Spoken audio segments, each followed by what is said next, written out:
Hello everyone, welcome back to the channel Concepts of Commerce, your virtual learning platform for all the concepts of commerce stream.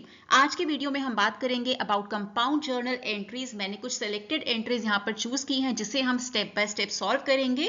Compound journal entry basically क्या होती है, जिसमें एक से ज्यादा debit या credit होते हैं। These are the journal entries which are known as compound journal entries in accounting. So let's start with today's video. So first entry यहाँ पर है purchase goods from Rakesh worth ₹10,000 and संकेत वर्थ ₹25,000। सो सिंपल एंट्रीज में जहां हमारे पास एक debit और एक क्रेडिट होता है, in compound entries we have more than one debit और credit, that is why it is known as a compound entry. So यहाँ पर हमारे पास तीन अकाउंट्स हैं जो इंपैक्ट होंगे, दैट इज परचेजेस क्योंकि गुड्स आप बाय कर रहे हैं, राकेश एंड संकेत क्योंकि आप इनसे गुड्स खरीद रहे हैं। So these are the three accounts that will be impacted. So purchases comes under nominal account. ऐसा क्यों है? क्योंकि सभी खर्चे, सभी इनकम, सभी लॉसेस, सभी गेन्स नॉमिनल अकाउंट के अंडर आते हैं। And the golden rule for nominal account is debit all expenses और losses, credit all incomes and gains. जब भी आप परचेज करते हैं वो आपका एक खर्चा होता है, एक्सपेंस होता है, that is why purchases will be debited. अगर हम बात करते हैं राकेश एंड संकेत अकाउंट की, they are personal account both of them because they belong to natural person, so that is why they are the examples, or we can say it falls under Rakesh and Sanket will fall under personal account. And the rule for personal account is debit the receiver, credit the giver. यहाँ पर जब आप goods purchase कर रहे हैं, so Rakesh and Sanket are the giver of the goods, और giver को हमें क्या करना है? क्रेडिट करना है। So that is why Rakesh and Sanket will be credited. अब परचेज हमें डेबिट करना है, that is clear, but purchase कितने रुपीज से डेबिट होगा हम देखेंगे। हमने टोटल परचेज कितने का किया है। टोटल परचेज है 10 plus 25,000 that is 35,000 rupees. That means purchase account आप डेबिट करेंगे विद 35,000 रुपीज। अब चलते हैं राकेश अकाउंट की तरफ। राकेश को आप कितने रुपए से क्रेडिट करेंगे? जितने का सामान आपने राकेश से खरीदा है, which is 10,000 rupees. So Rakesh account will be credited with 10,000 rupees. अब बात करते हैं संकेत अकाउंट की। संकेत कितने रुपए से क्रेडिट होगा? जितने का सामान आपने संकेत से लिया है, दैट इज 25,000 रुपीज।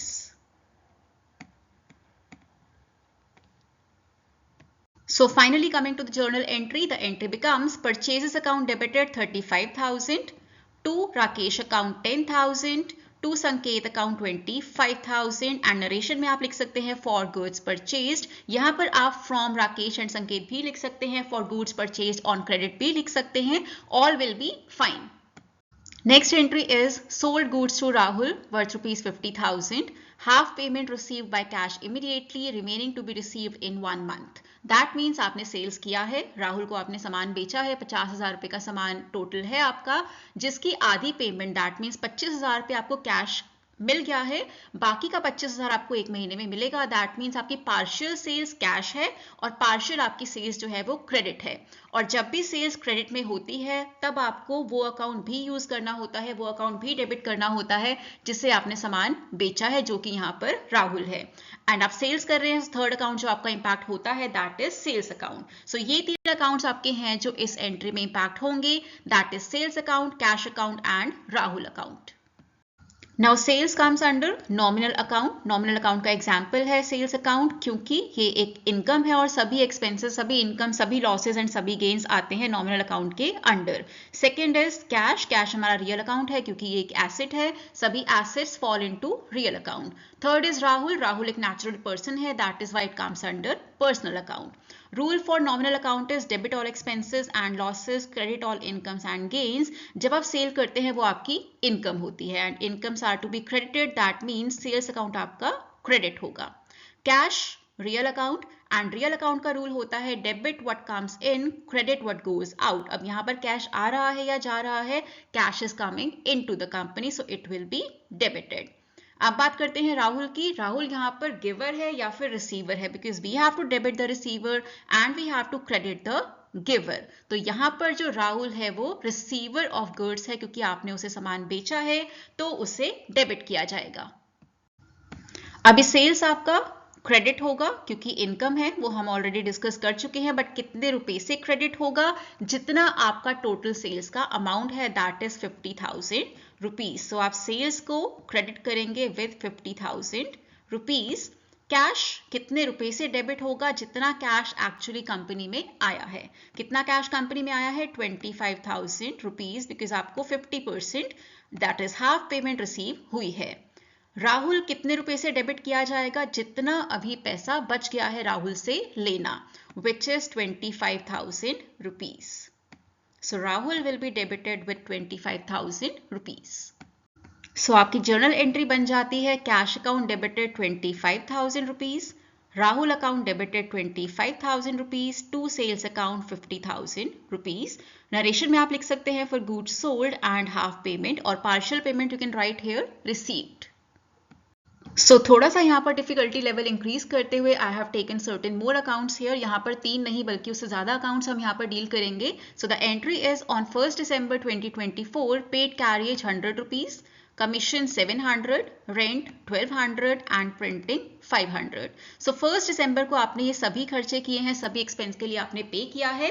और क्योंकि यहाँ पर गिवन नहीं है कि पे कैसे किया है, सो वी विल एज्यूम कि हमने कैश पे किया है। सो यहाँ पर जो अकाउंट्स इंपैक्ट होते हैं they are cash, carriage, commission, rent and printing. क्योंकि ये सभी खर्चे आपने किए हैं, सो ये सब अकाउंट आपके यहाँ पर इंपैक्ट होंगे। सो सेपरेट एंट्री करने से अच्छा है that we do one compound entry for all the expenses we have paid for.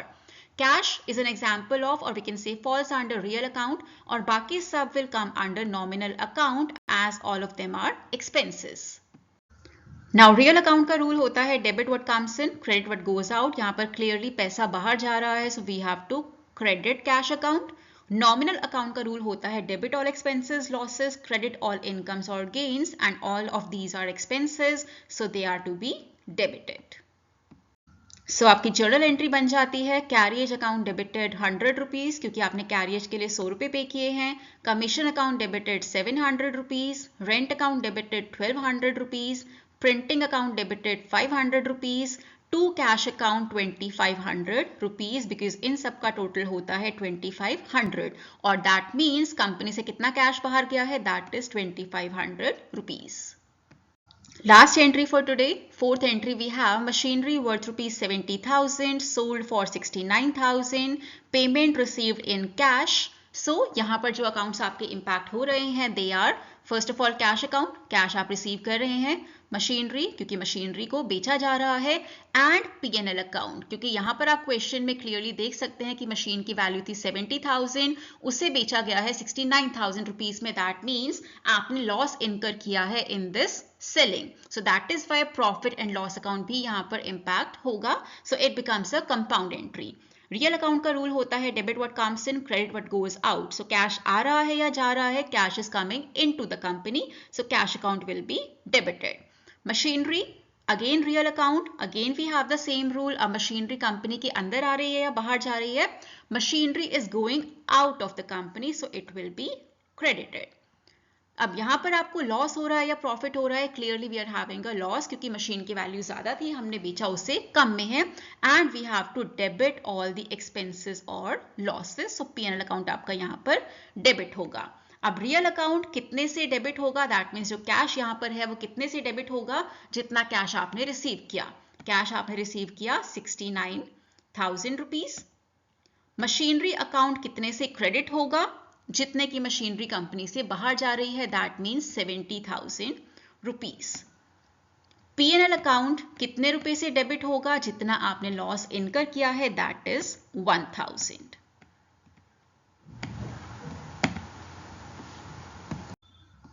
So the entry becomes cash account debited 69,000 क्योंकि 69,000 ही हमें कैश मिला है। P&L अकाउंट डेबिटेड 1,000 क्योंकि loss on sale of machinery is 1,000, to machinery account 70,000 rupees.